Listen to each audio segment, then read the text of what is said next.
Kaspersky loses its court challenge to the U.S. government ban on its products, but says it will appeal. Cryptomix ransomware is out in the wild. Vulnerabilities are found in Singtel routers. Chrome 67 update includes patches. The U.S. Departments of Commerce and Homeland Security address botnets and ask for research. The U.S. Department of Energy plans for resiliency. Twitter takes down tweens. Is there a pack rat at CIA? And have we mentioned reboot your routers?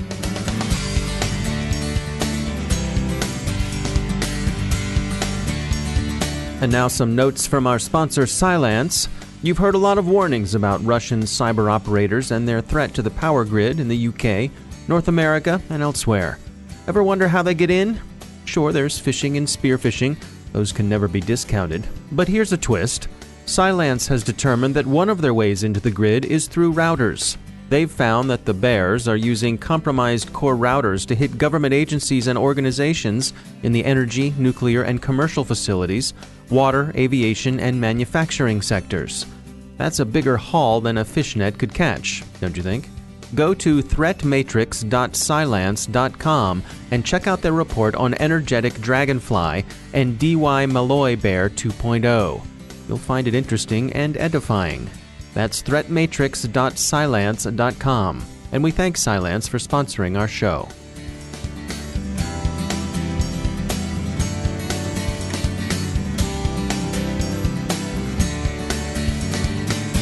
Major funding for the CyberWire podcast is provided by Cylance. From the CyberWire studios at Data Tribe, I'm Dave Bittner with your CyberWire summary for Thursday, May 31st, 2018. Kaspersky's challenge to the U.S. government's ban on its software has failed, with its suits dismissed yesterday by the District Court for the District of Columbia. The company had filed two suits. One claimed under the Administrative Procedure Act harm to Kaspersky's reputation and sales without due process. The other asserted that the National Defense Authorization Act, making the ban a matter of law, amounted to an unconstitutional bill of attainder, inflicting punishment without a judicial trial. On Wednesday, the District of Columbia District Court tossed both suits. U.S. Judge Colleen Kohler-Cotelli dismissed Kaspersky's case challenging the U.S. government's ban on the company's products. She found that the NDAA did not impose any recognizable punishment, but rather established a reasonable protective policy justified on national security grounds. While the policy undoubtedly has a negative impact on Kaspersky, it's not punitive, and any such negative impact doesn't outweigh the security reasons that motivated the ban. Kaspersky has expressed both its disappointment and its intent to appeal. Kaspersky isn't the only company to endure difficult times over its perceived closeness to a nation's security and espionage services. Concerns about possible security threats Chinese device manufacturers present remain very much alive in the United States, Canada, and Australia. Huawei and ZTE are most often mentioned in dispatches. Malware Hunter team reports that a new variant of Cryptomix ransomware is circulating in the wild. There's no free decryptor available for it yet, so unfortunately some victims will be tempted to pay the ransom. The best defense against this and other ransomware strains is secure, tested, and used backup. Some organizations, latecomers to backup for the most part, continue to pay ransom to get out from under other strains of malware. One such victim is a public school district in Oregon, where the Roseburg schools say they've paid the attackers to regain access to their data. The school district was hit with the ransomware a month ago. What they paid, they haven't said, but they do say they're now taking steps to protect themselves against future infestations. Researchers at New Sky Security have found a vulnerability that affects most routers used by Singtel, Singapore's main internet service provider. Two more misconfigured AWS S3 buckets have been found by security firm Cromtech. They belong to Honda India and are said to have exposed some 50,000 customers' data. The customers who were affected had downloaded Honda Connect, a remote car management app that let drivers not only interact with their Honda smart car, but also to obtain and use online services Honda Car India provides.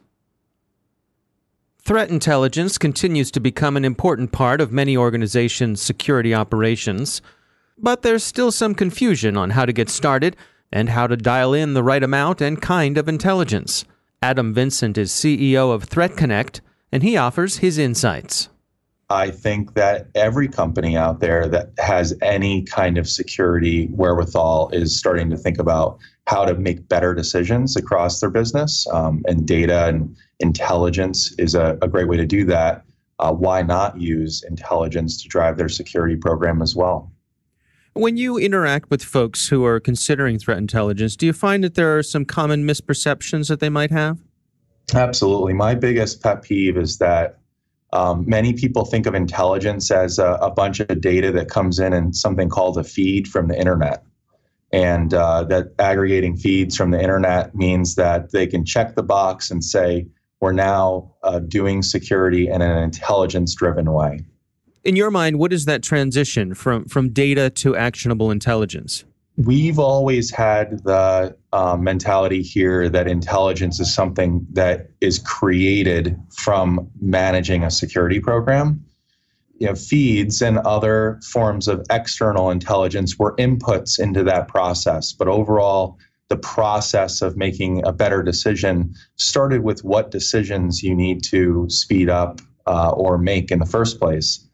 And so I think that most companies today that think that a feed is checking the box from an intelligence perspective is on the journey to realizing that they're going to ultimately need to become intelligence-driven, because that's what the CEO and their boss, the CISO, and their peers across the industry are doing. And that type of transition as an industry is really exciting and is being communicated as something that is drawing others in. And ultimately will be the reason why someone goes from thinking a feed is good enough to realizing that intelligence is more than just a feed. It doesn't need to be a very sophisticated government-like capability where you go out and hire a bunch of people, and those people come from organizations like NSA or the intelligence community. Instead, intelligence is to fuel the decision-making process and to speed up processes that the companies that are looking to employ intelligence are already doing. So, for example, you may have a phishing email process that's riddled with human capabilities today, people doing analysis, people looking at who the emails were sent to, doing some spreadsheets, and ultimately creating a PowerPoint for their boss that helps inform the decision of how phishing emails are affecting the organization. That's a great example of a process that could be data-driven and could be automated to the point where we're creating knowledge about phishing and how phishing is affecting the organization. We're disseminating that information, and we're even starting to automate the defensive actions we can take that are driven by that newfound intelligence. That's Adam Vincent from Threat Connect. In patching news, Google's release of Chrome 67 to the stable channel includes fixes for 34 vulnerabilities. The Departments of Commerce and Homeland Security rendered a report required by the May 2017 Executive Order on Cybersecurity yesterday. The report's title, Enhancing the Resilience of the Internet and Communications Ecosystem Against Botnets and Other Automated Distributed Threats, fairly expresses its contents. The recommendations include aspirations for the government to lead by example and to seek public-private partnerships that will build resistance to botnets into devices under development. Manufacturers are expected to play an important part in driving down device vulnerability to bot herding. Commerce and DHS call not only for government direction of research into this kind of resilience, but also for funding that would support the R&D. Another department has also reported in accordance with the executive order.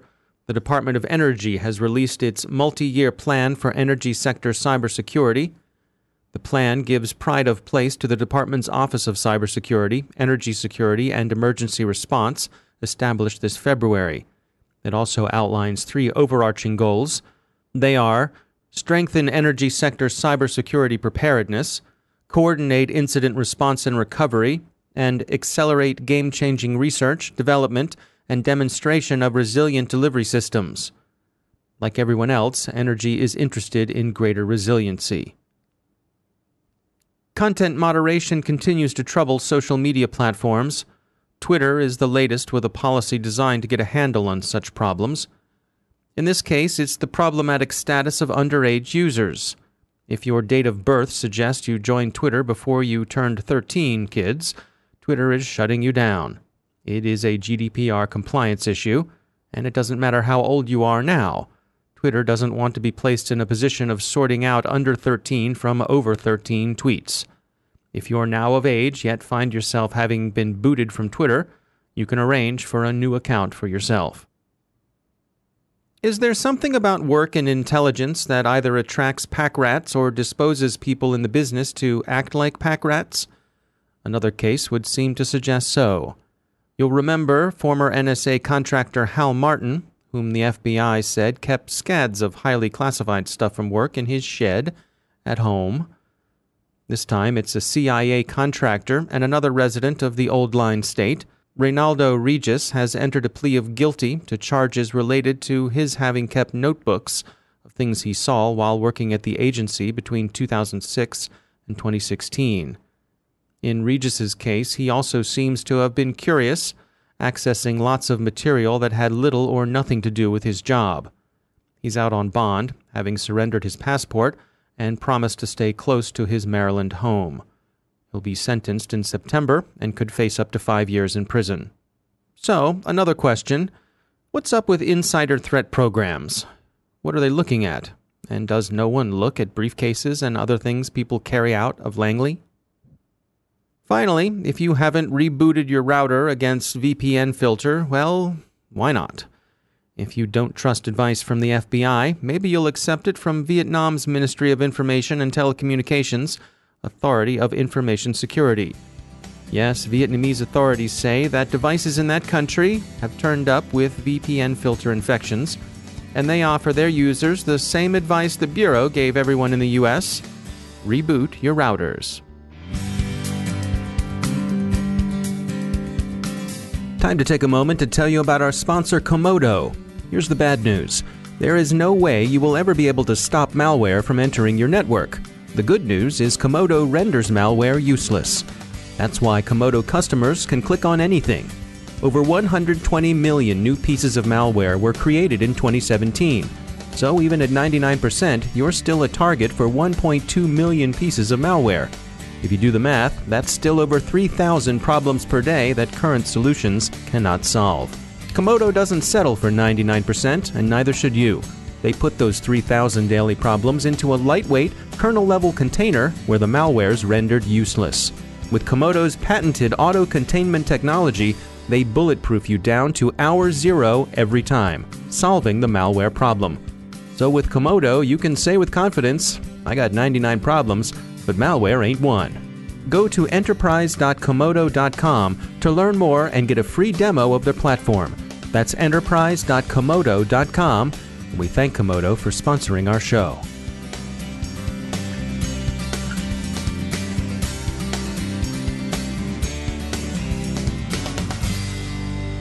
And joining me once again is Robert M. Lee. He's the CEO at Dragos. Robert, welcome back. You all recently published some reports looking back on 2017. I wanted to take the opportunity to look at those and talk about what you found. Yeah, absolutely. So we did a Dragos year in review of 2017 across 3 different sections. And so really mapped to our intelligence team and our threat operations center. We had a report on the vulnerabilities, a report on the threat activity groups, and a report on the lessons learned across hunting and responding. So the reports were a very strong approach to let's look at the actual numbers, let's look at the actual findings, and have this approach around them. So some of the key things we found that I thought was interesting on vulnerabilities, as an example. One, there's always been a myth in the community that most of the vulnerabilities we see are from free products and things that have trials and other things that you can just download, and that really there's so many of these hidden vulnerabilities because nobody can access the paid stuff. We found that a significant majority of all of the vulnerabilities released were actually from products and software that had no free version available or no trial version available. So it completely destroyed that myth. The second thing that I thought was really interesting from the vulnerabilities report is that 64% of all of the vulnerabilities released, if you would have went and patched that vulnerability, it wouldn't have reduced any risk. That the vulnerability itself was only granting to an adversary functionality that was already available on the system. Like, hey, if you exploit this vulnerability, you get root permissions, except you're already running in root permissions on that device because of the way that it runs. In other words, a useless vulnerability, which means that about 64% of the patching done in the community is completely wasted resources. Not saying don't patch, it's just we should be patching smartly. The third thing that I thought was really interesting is 75% of all their releases, 75% of all the public vulnerabilities for industrial control systems were wrong. They were talking about the wrong product, talking about the wrong service, talking around the wrong vulnerability, just absolutely wrong. And that means we've got a lot of work to do. What do you mean? What do you mean by wrong? Are you mistaken or just completely wrong? Like, hey, go patch this vulnerability because this is the vulnerability that exists. The adversary could take advantage of on this product. And something about that statement would be wrong. Like it's the wrong product in the advisory, or it's the wrong vulnerability, or that's not actually what you do with the vulnerability, or it says, hey, this vulnerability can cause a denial of service, but it doesn't. It might give you escalated privileges. Just completely inaccurate reports. I mean, it's an astounding finding. So that's number one. I mean, we actually saw this happen. I don't want to get too much in the details. We saw an adversary try to take advantage of a vulnerability, and they read the advisory, obviously, and did what the advisory said to take advantage of the vulnerability, and it was wrong, and they screwed up in the attack. I mean, it's kind of funny, but that sucks for defenders as well. It's an inadvertent win, right? Yeah, we shouldn't be doing that. We don't want to run deception operations against our own community. Right.